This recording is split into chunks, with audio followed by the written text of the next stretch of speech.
Assalamualaikum warahmatullahi wabarakatuh. Baik, kita lanjutkan.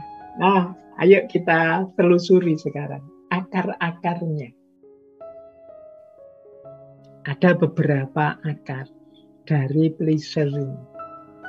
Yang pertama, mengapa sih orang sampai berlaku people pleaser tadi? Karena ketakutan, kekhawatiran. Jadi yang paling jelas adalah takut tidak disukai orang. Takut ditolak, tidak disetujui. Takut tidak dicintai. Akhirnya, bahasa saya tadi, dia gadaikan dirinya agar orang tetap menyukai dia, tetap setuju padanya, tetap suka padanya. Nah, orang yang tidak takut itu kalimatnya seperti yang saya sebut itu. Aku ingin melakukan ini untukmu, tidak peduli apapun yang kamu pikirkan terhadap saya. Aku akan membantumu dengan caraku ini, entah kamu setuju atau tidak, kamu cocok atau tidak, wong ini yang saya mampu. Nah, ini berarti bukan pleaser, tapi people pleaser itu kalau kamu pakai kalimat yang kedua. Jika saya tidak melakukan ini untukmu, jangan-jangan kamu berpikir menganggap aku begini atau begitu. Aku tidak ingin kamu menganggapku begini atau begitu, jadi aku lakukan ini. Nah, aku tidak ingin disebut teman yang tidak setia, maka ya sudahlah aku ikut. Padahal kita tidak ingin ikut. Aku tidak ingin sebagai teman dianggap teman yang ingin menyendiri terus, ya sudah aku gabung. Padahal kita sebenarnya agak enggan untuk gabung, mungkin kita punya kesibukan lain. Nah, ini awalnya pleasure itu karena ketakutan-ketakutan, kekhawatiran-kekhawatiran. Bisa juga takut, khawatir membuat orang marah. Nah, biasanya kemudian kita hati-hati, pelan-pelan untuk menjaga biar orang tidak marah. Ini juga sumbernya pleasure. Nanti boleh dicermati teman-teman, ketakutan itu biasanya jadi sumber kemarahan kalau ketakutan itu benar-benar terjadi. Misalnya, kita khawatir kalau nanti teman-teman meninggalkanku.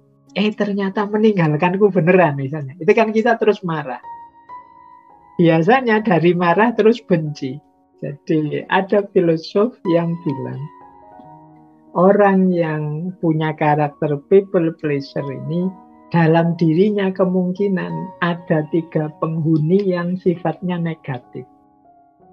Yaitu ketakutan, kemudian kemarahan, dan kebencian. Jadi, kalau yang ditakutkan tadi benar terjadi, biasanya dia terus marah.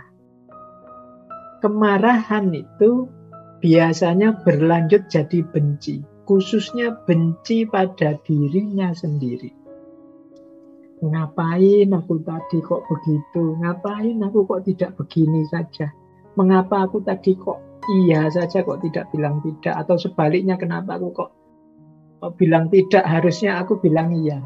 Jadi dari kemarahan, dari ketakutan muncul rasa marah pada diri sendiri dan pada akhirnya benci pada diri sendiri.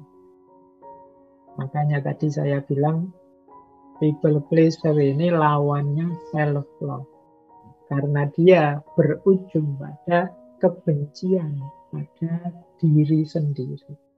Membuat kita jadi tidak berharga, kita merasa tidak nyaman dengan diri kita sendiri. Jadi akarnya ada di sini. Maka teman-teman yang mungkin introspeksi, muhasabah, coba dicek ada enggak rasa-rasa seperti ini. Sebenarnya bukan masalah ketakutannya. Ya memang orang itu punya insting sosial untuk senantiasa bersama orang lain. Tapi manifestasi dari ketakutan ini dalam bentuk pleasure. Itu yang harusnya dihindari. Jadi karena kalau arahnya ke sana itu, meskipun kita sudah melakukan seperti yang mereka inginkan, tidak ada jaminan kok mereka itu suka, mereka itu senang dengan yang kita lakukan. Akan lebih marah lagi kita kalau kita sudah mengikuti mereka, tapi mereka tetap saja tidak mengakui kita. Tetap saja tidak suka dengan kita. Oh, itu double sudah kemarahan kita. Saya sudah mengorbankan diri, mengorbankan prinsip, ternyata tetap saja tidak diterima. Nah, itu kita tambah benci. Mungkin tidak hanya pada diri kita, tapi juga pada yang lain. Baik, ini akar yang pertama dari pleasure tadi. Akar yang kedua, orang itu cenderung berkarakter pleasure karena punya mental rendah diri tadi, inferior. Jadi, tidak percaya diri. Ada beberapa teori, saya bawakan contohnya itu tadi. Teman-teman kalau ingin menguji, saya ini termasuk orang yang merasa percaya diri atau tidak, coba tes, itu sebelah kanan ada tulisan tes itu. Orang yang tidak pede, yang merasa inferior, itu biasanya sensitif kalau dikritik.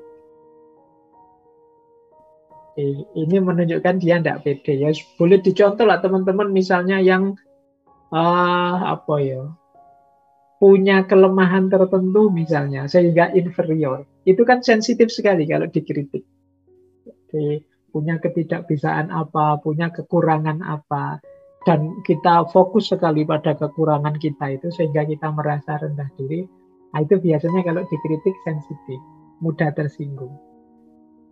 Kemudian hypercritical attitude.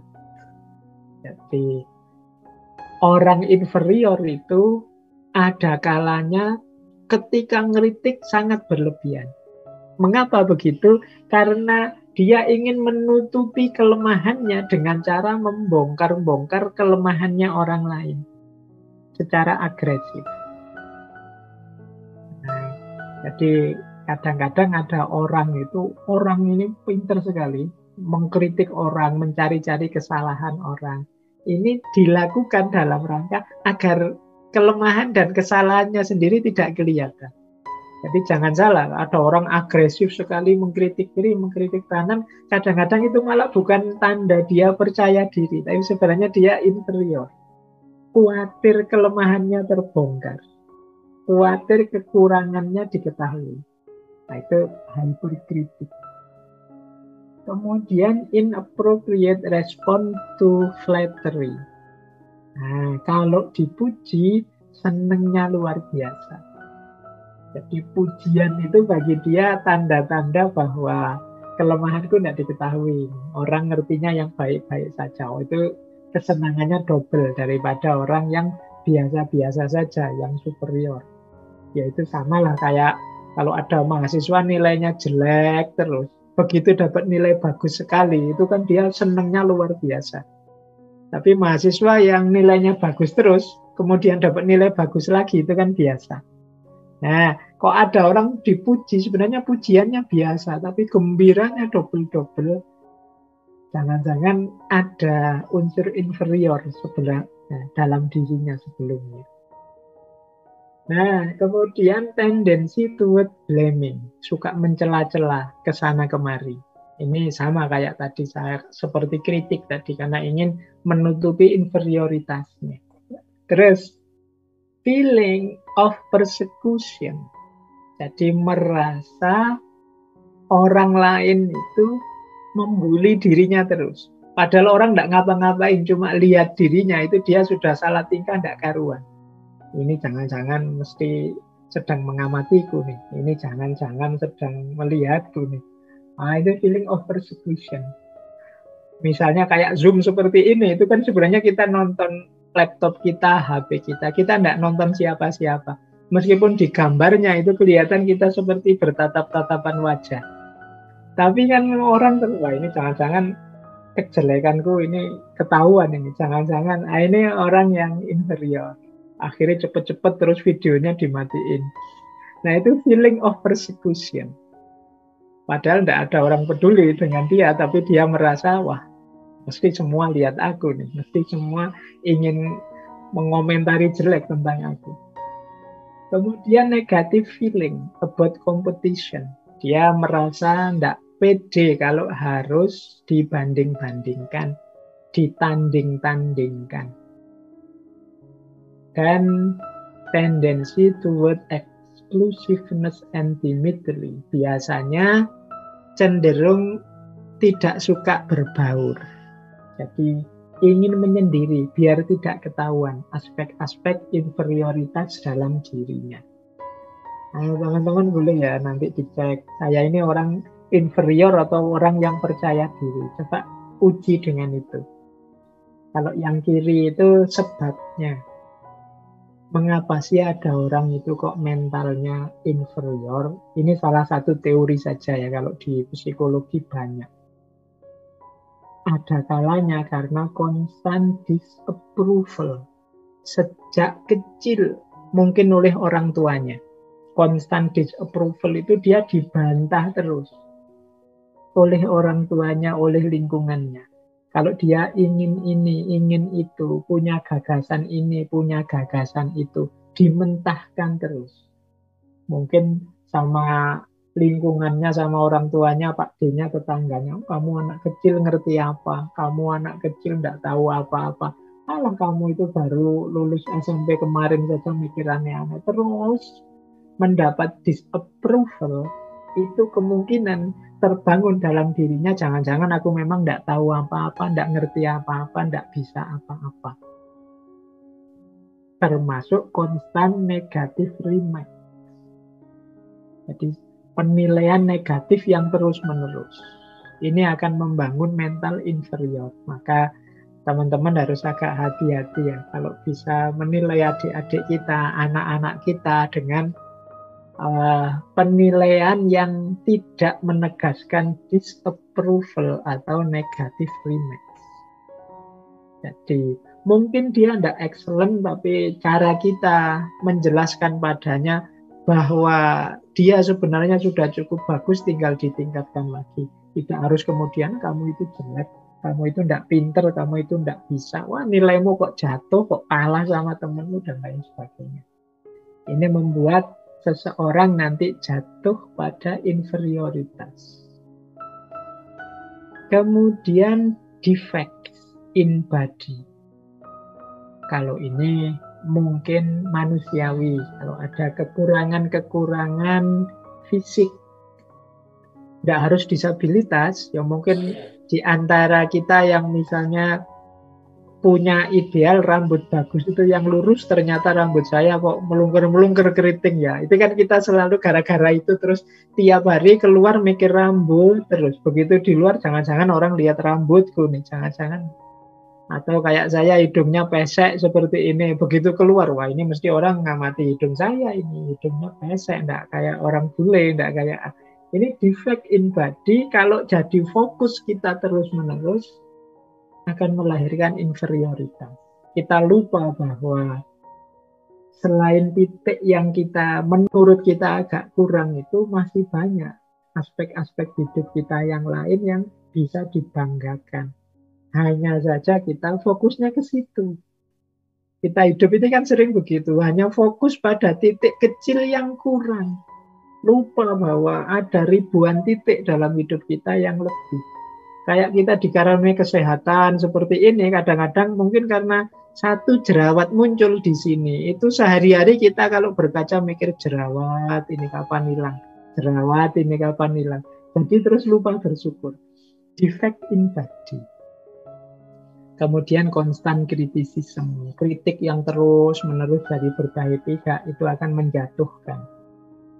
Feeling comparison, selalu dibanding-bandingkan. Nah, ini membuat orang tidak percaya diri. Lihat temanmu itu lulus cum laude cepat. Semester 7 saja sudah lulus. Kamu sudah semester 13 masih belum apa-apa misalnya. Dibanding-bandingkan terus. Nah, ini membuat orang tidak pede, inferior. Terus, ya tentu saja status ekonomi, sosial, kultural, agama yang bagi masyarakat dipandang rendah. Nah, ini juga menumbuhkan inferioritas. Secara ekonomi mungkin kita miskin, secara sosiokultural mungkin kita ini orang awam, orang biasa, bukan bangsawan, bukan elit. Secara agama mungkin kita ya awam saja, bukan ulama, bukan ahli.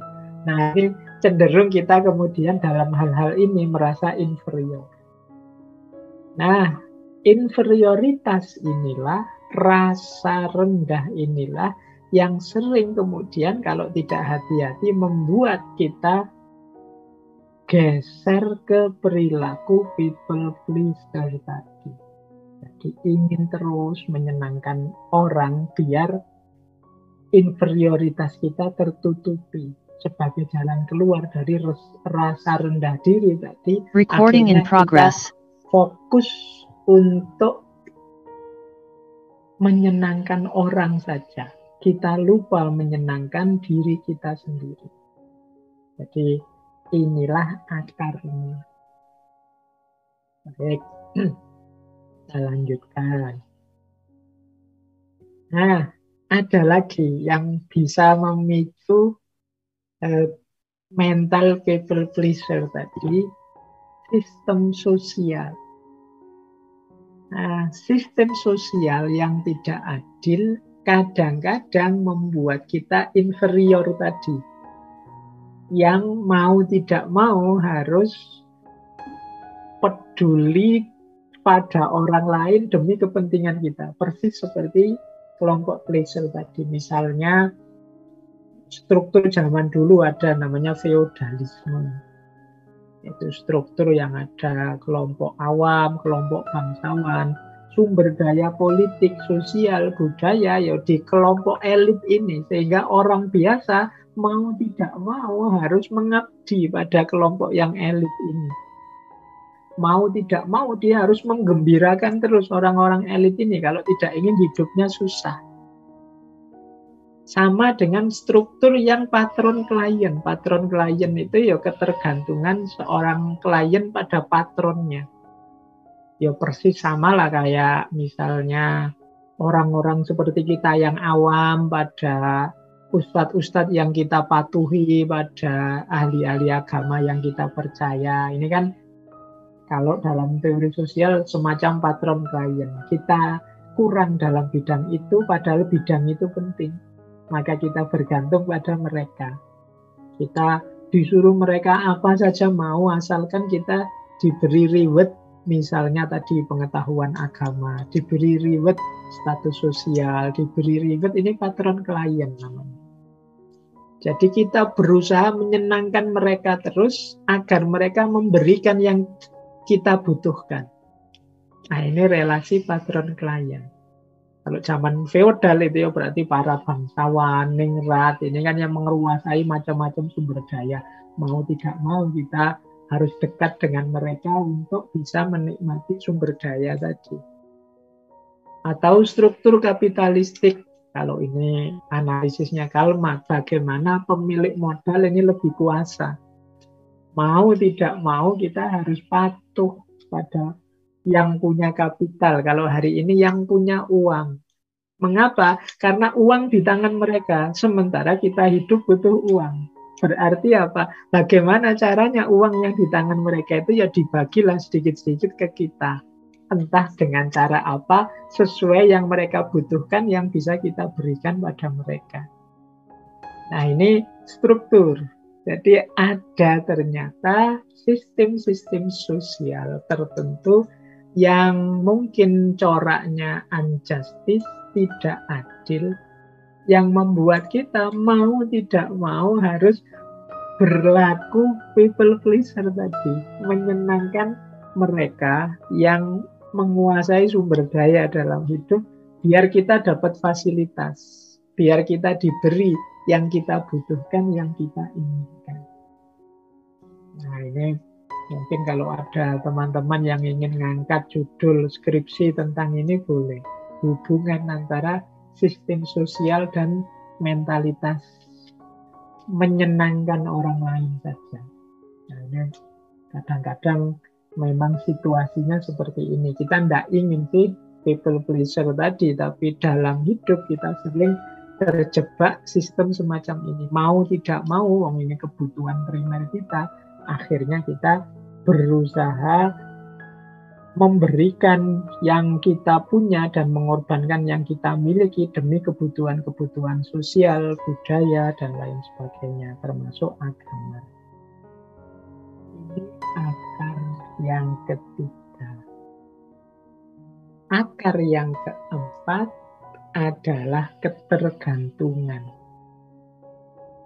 Kalau ketergantungan ini ya kesadaran bahwa kita ini saling membutuhkan. Tapi kemudian kita menganggap yang diberikan oleh orang lain itu lebih penting daripada yang bisa aku berikan padanya.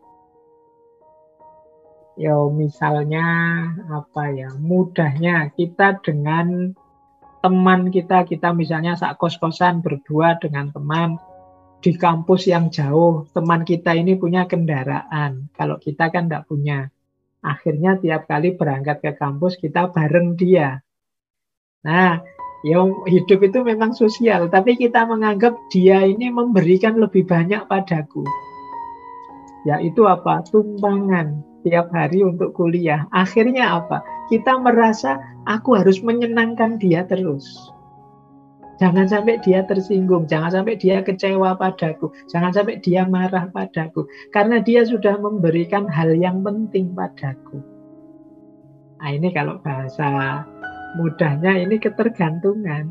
Jadi kalau tidak ada dia, wah kuliahku telat terus, ini mesti bahaya, ini aku tidak lulus kalau telat terus bisa. Nah ini namanya ketergantungan. Kita tidak bisa tanpa dia. Kalau dia tanpa aku mungkin mudah saja. Tapi aku tanpa dia berat. Nah ini yang dia berikan kita anggap lebih penting. Akhirnya apa? Wah kita tidak berani bantah teman kita ini. Kita tidak berani untuk menyinggung perasaannya. Kita merasa wajib menyenangkan dia terus.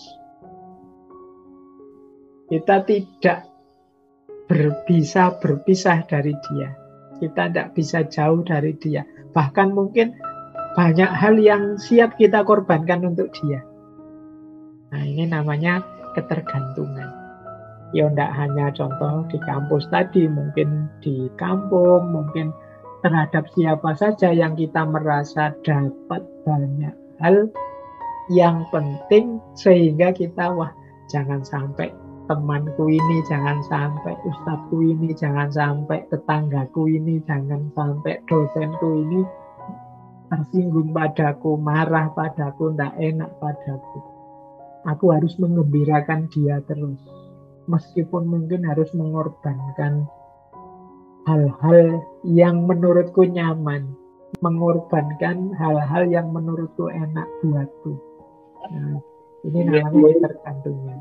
Jadi akar-akar dari bagaimana kita kemudian jadi seorang people pleaser itu ada kalanya ya ketergantungan, sistem sosial, inferioritas, dan ketakutan. Mari kita cermati ini, mungkin dengan memahami ini kita bisa keluar dari jeratan people pleaser. Oke, untuk malam hari ini saya cukupkan sekian dulu. Mohon maaf kalau ada yang kurang berkenan, mungkin 1-2 kekurangan apa, mohon dimaklumi. Kalau ada kekhilafan, kealpaan yang teman-teman ngerti benernya seperti apa, ya silahkan disampaikan. Kurang lebihnya mohon maaf. Wallahul muwaffiq, wallahu a'lam bishawab.